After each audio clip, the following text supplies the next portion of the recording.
Каракачанов, имам чувството, че в Македония не са добре информирани, що представлява. Той е най-големия враг на Омо Илинден и на македонците тук, Пиринска Македония. Това той ще го правеше, го покажува по българска телевизия. На мосто на Вардар носи голямо българско знаме. Нямаше ли полиция? Някой да му каже, че не е редно това да прави.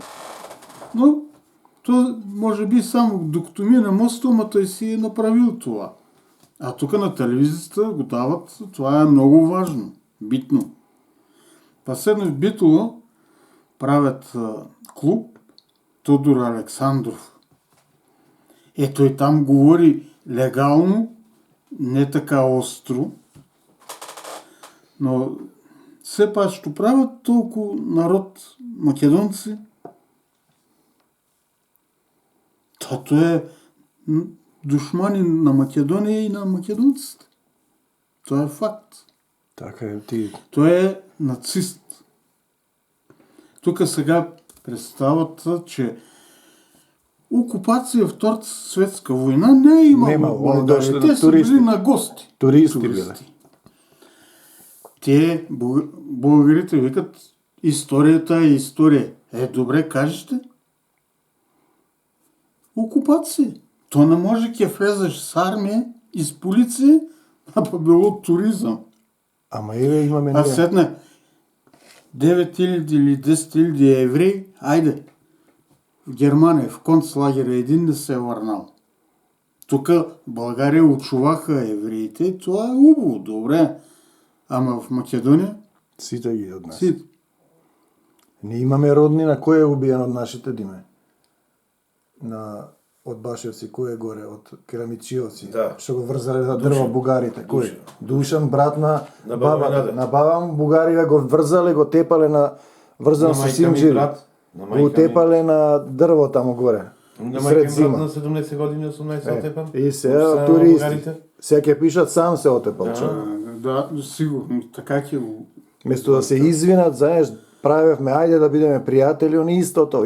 Нема македонци, кој некои папагали и ништо не. Имал судска пресуда, дека ќе оди в затвор и не ќе оди в затвор тогаш и сам се убил. Така че... Да, така ќе испадне, да. Борисов вика, ќе празнуваме празниците заедно. Убаво. Ами, нека да иде там в село Ваташа ли беше? Ваташа. Ама може, ако ги признаеш македонците во Пирин, ќе празнувам. Признаваме, ги признаваме, ајде да се помириме. Да, бугарските окупатори стреляли 10 или 17 младинци. Мисля там Ваташа, сигурно има споменик. Има споменик. Ами, нека да иде там да положи цвеки. Така е, да се поклони, да се извини, како германците што се извинија. Да, но това не го правят. Не го правят, испаја ние сме кабаете, тоа е тоа.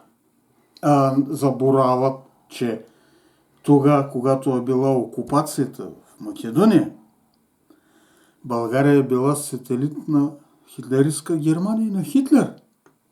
И още по-лошо. В това време България обявява война на Англия и Америка. Тие сигурно са били пияни или ненормално. Кой си ти, бе, ке обявяваш война на Англия и на Германия, а на Америка? Ами сега што тврдат, русите не ги ослободиле, сами се ослободиле. Да. Ама не, друга работа. Правата пушка во Македонија, во Прилеп и Бокуману, против кого? Кого го нападнал участако? Кој имал внатре участако? Македонци, бугари, германци, австралијанци. 600 и неколку луѓе са погинали тога од българите.